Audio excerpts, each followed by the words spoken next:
बिस्मिल्लाहिर्रहमानिर्रहीम। अस्सलामु अलैकुम। कायद-ए-आज़म मोहम्मद अली जिन्नाह एक अच्छे वकील और एक अच्छे इंसान। दोस्तों, बतौर वकील कायद-ए-आज़म कैसे थे, इस सिलसिले में मालूमात बहुत दिलचस्प हैं। इनके पुराने साथियों का कहना है कि मिस्टर जिन्नाह इस वक्त बम्बई में वाहिद मुसलमान बैरिस्टर थे। मुमकिन है कि दो एक और भी हों, लेकिन उनमें से कोई काबिल ज़िक्र न था। नामवर वकला में से अक्सर हिंदू और पारसी थे, और शायद वो इस बात पर खुश न थे कि मुसलमान ताजरों के ख़ानदान का एक नौजवान बैरिस्टर अपने काम में ऐसी गैर मामूली मेहनत कर रहा है, इसलिए जिन्नाह पर सख्त नुक्ताचीनी करते थे। हालांकि हकीकत यह है कि मिस्टर जिन्नाह की ज़िंदगी लुत्फ़ व इशरत से यकसर खाली थी, और अपने काम के सिवा इन्हें किसी चीज़ से दिलचस्पी ना थी। वो रात दिन अपने मुकदमों में लगे रहते। इनके बारे में आम तौर पर यह समझा जाता था कि वो बांस की तरह पतले दुबले हैं, और हमेशा मालूम होता कि बड़ी जल्दी में हैं। इनकी निजी ज़िंदगी बहुत साफ़ सुथरी थी, और इसके मुताल्लिक़ किसी किस्म की चहम गोइयाँ सुनने में नहीं आई। वो एक मेहनती जवान थे। मिजाज में संजीदगी इस कदर थी कि बहुत कम लोग इनसे दोस्ती करना चाहते।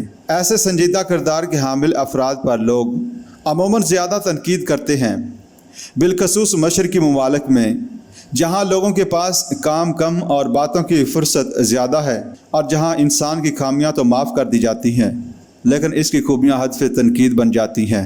बलायतों के बकौल बम्बई के एक और पुराने वकील ने बताया, यह ठीक है कि जिन्नाह के तौर तरीके ज़रा अनोखे थे। मिसाल के तौर पर एक मुकदमे की समाअत के दौरान जज ने उन्हें कहा, मिस्टर जिन्नाह, मैं आपकी आवाज़ नहीं सुन सकता। मिस्टर जिन्नाह ने जवाब दिया, मैं बैरिस्टर हूँ, एक्टर नहीं। जज बात को पी गया, लेकिन ज़रा देर के बाद फिर मजबूर होकर बोला, मिस्टर जिन्नाह, मैं दरख्वास्त करता हूँ कि आप ज़रा ऊंचा बोलिए। इस बार मिस्टर जिन्नाह ने कहा कि अगर आप किताबों का अंबार अपने आगे से हटाएं तो आसानी से मुझे सुन सकेंगे। कायद की वकालत ही के दौर का एक वाक़या जो इस किताब में दर्ज है। इस ज़माने में बम्बई के एक मशहूर ताजर हाजी अब्दुल करीम थे, जिन्हें किसी इल्ज़ाम के सिलसिले में अदालत में तलब किया गया। वो कायद के पास गए और उनसे पूछा कि आप मुकदमे की कितनी फ़ीस लेंगे। कायद ने खरेपन से जवाब दिया, 500 रुपये रोज़। हाजी साहब मोहतात आदमी थे। पूछा, मुकदमा कितना अरसा चलेगा? मेरे पास कुल 5000 रुपये हैं। क्या आप ये सारी रकम बतौर मुआवजा कबूल कर लेंगे, ख्वाह मुकदमा कितनी देर लड़ना पड़े? कायद अपनी बात पर अड़े रहे और कहा कि मैं ये रकम कबूल नहीं करूँगा। मेरी फ़ीस 500 रुपये रोज़ है। या तो आप इस फ़ीस पर मुझे अपना वकील करें या कोई और वकील तलाश करें। अब्दुल करीम ने इनकी शर्त मंजूर कर ली। कायद ने 3 दिन में मुकदमा जीत लिया। इनकी फ़ीस 1500 रुपये बनी, जो उन्होंने बाखुशी कबूल कर ली। एक और वकील ने बलायतों से जो वाक़या बयान किया, ये वकील उम्र में मिस्टर जिन्नाह से छोटा था और कहता है कि मेरे वालिद की कराबत मिस्टर जिन्नाह के ख़ानदान से थी, और जब मैं ग्रेज़िन से बैरिस्ट्री की सनद लेकर बम्बई वापस आया तो वालिद साहब मुझे मिस्टर जिन्नाह के पास ले गए और कहा कि ये मेरा बेटा है, इसको अपने साथ लायक बना दीजिए। मिस्टर जिन्नाह ने अपने मखसूस अंदाज में जवाब दिया, ये खुशी से आकर मेरे दफ्तर में काम करें, लेकिन लियाकत खुद अपनी मेहनत से पैदा करें। मैं इस ज़मन में इनकी ज़्यादा मदद नहीं कर सकता। वकालत में कामयाबी के आगाज़ में कायद की मुलाकात मारूफ मुसन्फ़ा और बुलबुल हिंद मिसेस सरोजनी नायडू से हुई।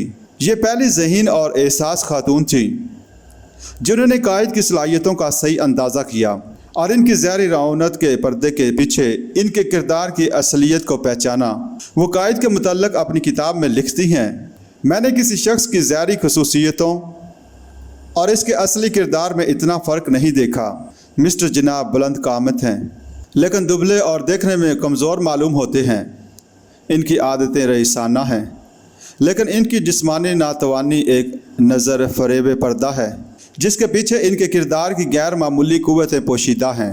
वो रुखे और तंग मिजाज समझे जाते हैं और बिलअमूम लोगों से बेतकल्लफ़ी से नहीं मिलते, लेकिन जो लोग इनको अच्छी तरह जानते हैं इन्हें मालूम है कि मिस्टर जिन्नाह की तमकीनत और रौनक के एक खोल में एक बड़ी दिलकश शख्सियत है।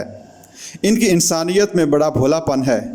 इनका मुशाहिदा एक औरत के मुशाहिदे की तरह तेज़ اور نازک ہے، اور ان کے مزاج میں بچوں کے مزاج کی سی شوخی اور دلکشی ہے۔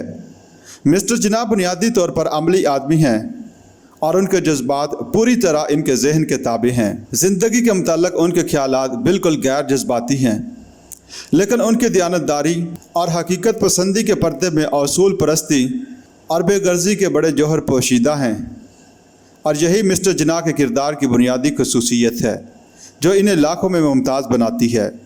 یہی وہ خوبیاں ہیں جنہوں نے قائد کو ایک سچا اور کھرا وکیل بنایا، اور قائد نے اپنے انداز میں پاکستان کا مقدمہ بھی بڑی محنت اور سچائی سے لڑا اور کامیاب رہے۔